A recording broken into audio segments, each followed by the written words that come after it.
Vamos continuar a nossa aula e aí conversamos sobre agora o desenvolvimento do sistema elétrico de potência. O nosso sistema elétrico, ele é projetado para que a geração seja igual ao consumo. Qualquer desbalanço que houver entre um e outro, nós teremos problemas no CEP e, claro, nós temos que agir rapidamente para solucionar esses problemas, a menos de termos, por exemplo, chegar à situação de um blackout que é o pior dos cenários. Com os armazenadores de energia, o que nós conseguimos equilibrar a questão do slide anterior, da geração e da demanda, mas além disso a gente consegue várias outras vantagens quando a gente escolhe esse tipo de tecnologia para agregar ao sistema elétrico de potência. Esse slide vão ter as várias funções que o armazenador de energia pode exercer no CEP, então vamos citá-las. A primeira delas é o time shift, nós vamos conversar daqui a pouco. Capacidade de suprimento de eletricidade, tá? Regulação de frequência, tá? Podemos também ter regulação de tensão, reservas, que aí reserva de potência importante quando a gente tem aí uma diminuição em uma geração, a gente compensa com aumento de geração em outras fontes, em outros locais também.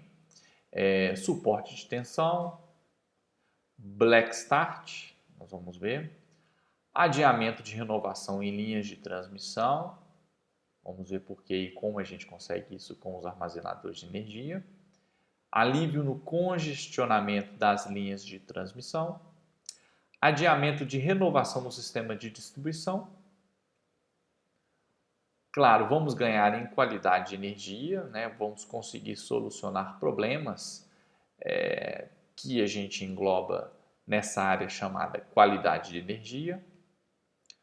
Vamos ganhar em confiabilidade e também, claro, no gerenciamento da demanda energética. Tá? Uma excelente referência está aparecendo aí embaixo no vídeo é um relatório, tá, de 2013, Electricity Storage Handbook in Collaboration with NRECA. O material que eu tirei, que vou apresentar nos próximos slides, veio deste relatório. Então, convido todo mundo a pesquisar e também dar uma olhada nesse documento. Está aí a cara deste documento.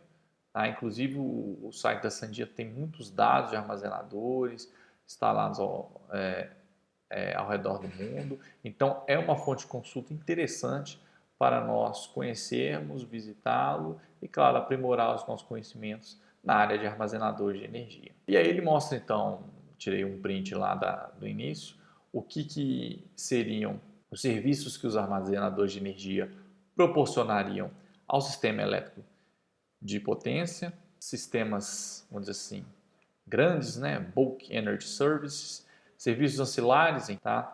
Serviços de infraestrutura de transmissão, como a gente falou, a gente pode adiar a renovação das linhas de transmissão, da mesma forma nas linhas de distribuição, tá?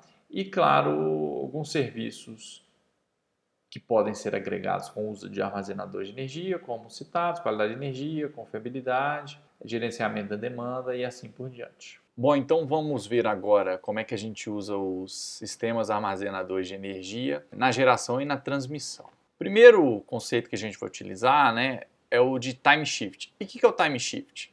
Eu vou comprar, uma energia elétrica no horário de menor tarifa, ou melhor, eu vou carregar, essa energia que eu estou gerando, muitas vezes excedente, e naquele momento seria uma geração de menor tarifa, vou armazenar e vou, claro, liberar aquela energia armazenada, vendendo, então, de tal forma, no horário de maior tarifa.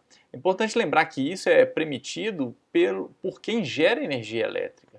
Tá? Ou seja, a gente não pode, né? No Brasil a gente não tem nem legislação ainda para armazenador de energia no sistema elétrico potência. Como a gente já mencionou, está aberto várias conversas, consultas para que se chegue numa regulamentação. Mas a gente, por exemplo, como consumidor, virando, claro, um gerador, um pequeno prosumidor, que é, né, o consumidor e o gerador, um ente só, a gente não poderia comprar energia do concessionário e depois vender aquela energia no horário tarifa maior. Ainda assim, pensando não a gente, baixa tensão, mas talvez no Mercado Livre, né? Eu não posso fazer isso. O que eu posso fazer, claro, eu gerar a minha energia, eu tenho um sistema de geração próprio, armazenar aquela energia e vender num momento que eu acho mais adequado. Aí tem toda uma questão mercadológica que eu vou levar em conta, né? Principalmente em sistemas intermitentes é interessante porque solar nós temos, obviamente, durante o dia, e durante o dia não é o horário de maior tarifa, né? Então, interessante seria talvez armazenar aquela energia, né, gerada pela energia fotovoltaica e, claro, no horário de ponta eu vender isso para o concessionário, né? Eólica também, você tem durante o dia momentos em que você consegue extrair mais potência do vento, claro, devido à velocidade desse fluido, e aí você também poderia pensar numa estratégia financeira com esse formato também. Claro, tem que se levar em conta considerações técnicas e a potência, então, para esse sistema, normalmente, ela varia entre 1 e 500 megawatts. Tá? O tempo de descarga aí menor que 1 hora, isso tem a ver, claro, com o tamanho do banco. Isso aqui, claro, são dados típicos, vem lá do relatório citado aí, o 2013. Mais ou menos uma ciclagem anual de 250 ciclos. Tem um exemplo aí, na verdade, utilizando isso, que seria até aumentar a capacidade de suprimento da eletricidade. O que acontece? Quando eu tenho um armazenador de energia no meu sistema, o que eu posso ter de benefício na presença desses elementos é eu adiar o uso, né, na construção de novas usinas geradoras, tá? Aliviando então em alguns momentos as demandas de potência, que é o gráfico que está sendo mostrado aí. Tem alguns picos durante a semana, né? Vamos ver aqui. Tem alguns picos aqui que, teoricamente, o meu sistema não teria suporte para gerar, vamos dizer assim, né? Para entregar, melhor dizendo, essa potência. Ao invés de eu ter que construir uma nova geração, um novo momento, já que em outros momentos, muitas vezes eu tenho uma geração excedente, eu posso então armazenar para que assim, nesses momentos de picos de demanda, eu então retorne com a potência através da energia armazenada, características típicas, né? A potência do sistema entre 1 e 500 megawatts, tempo de descarga vai variar de 2 a 6 horas, pensando até no nossa realidade, né? Horário de pico seria 3 horas, mas com 1 hora anterior e 1 hora posterior, então daria 5 horas. A gente poderia pensar nesse intervalo, né, para suprir, já que, claro, a ponta da demanda ela não é descontínua, né, ela vai crescendo continuamente. Então, aí para a gente ter, claro, uma folga, uma margem. E as ciclagens por ano de 5 a 100. Até interessante a gente pensar nessa margem, se a fonte nossa de energia for solar ou eólica, eu tenho, dependendo da época do ano, uma diferença de geração entre um dia e outro.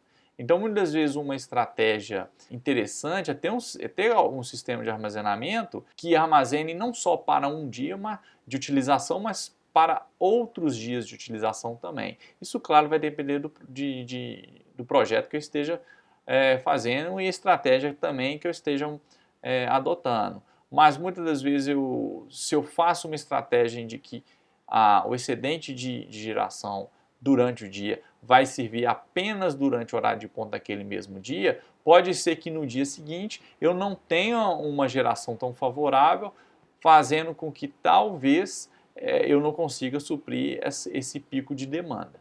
Claro que pensando num ente como um concessionário, um ente de serviço público, ele não correria esse risco, então o projeto seria mais alargado.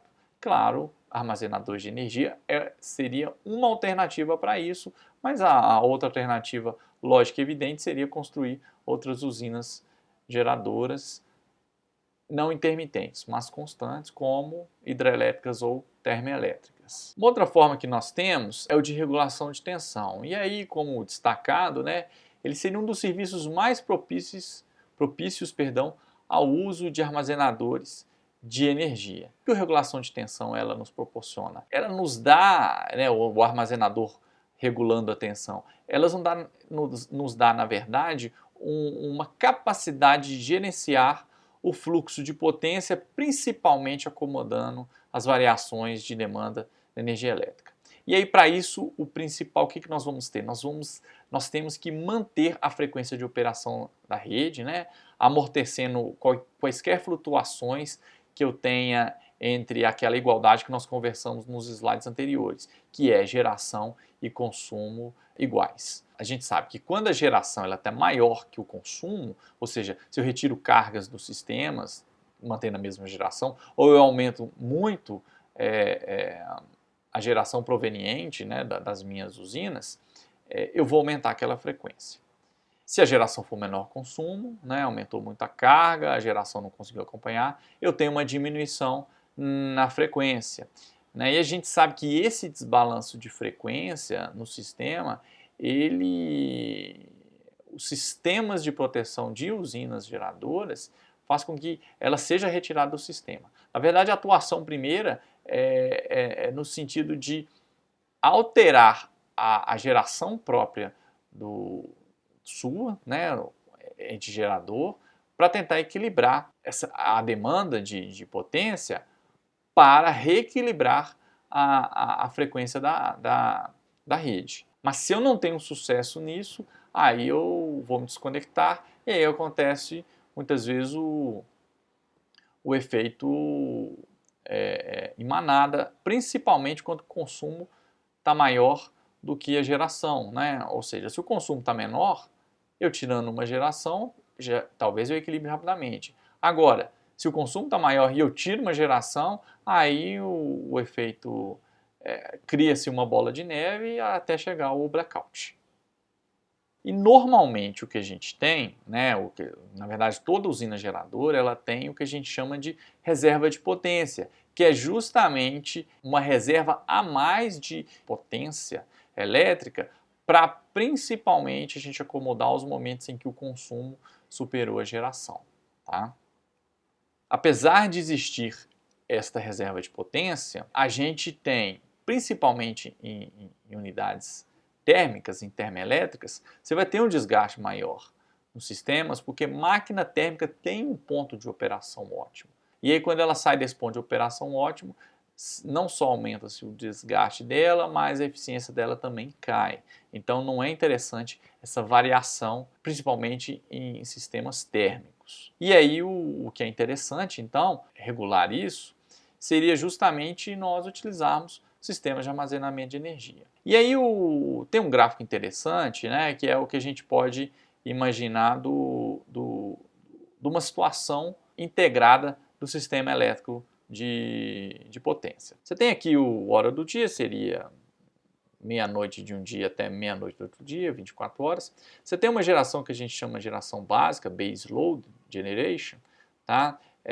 Que normalmente vão ser usinas que vão variar muito pouco a sua potência fornecida. Exemplo que a gente tem no Brasil, só pegar as curvas por tipo de geração elétrica, se a gente pegar a curva das usinas nucleares, ela vai cair exatamente nessa geração aqui, na base load generation. Temos, claro, a geração por renováveis, eólica e fotovoltaica, que você tem uma geração que é condicionante ao tempo que nós temos, geração intermediária, que é para acomodar a média de consumo ao longo do dia, e você tem uma geração no pico na demanda, que é chegando mais ou menos ao fim do dia, até talvez um pouco antes. E aí você tem essa variação de demanda ao longo do dia, que pode ser acomodada, que levaria a necessidade de reequilibrar a frequência, e quem poderia fazer esse papel? Variação brusca na geração e no consumo, quem poderia acomodar isso, é claro, seriam os sistemas armazenadores de energia.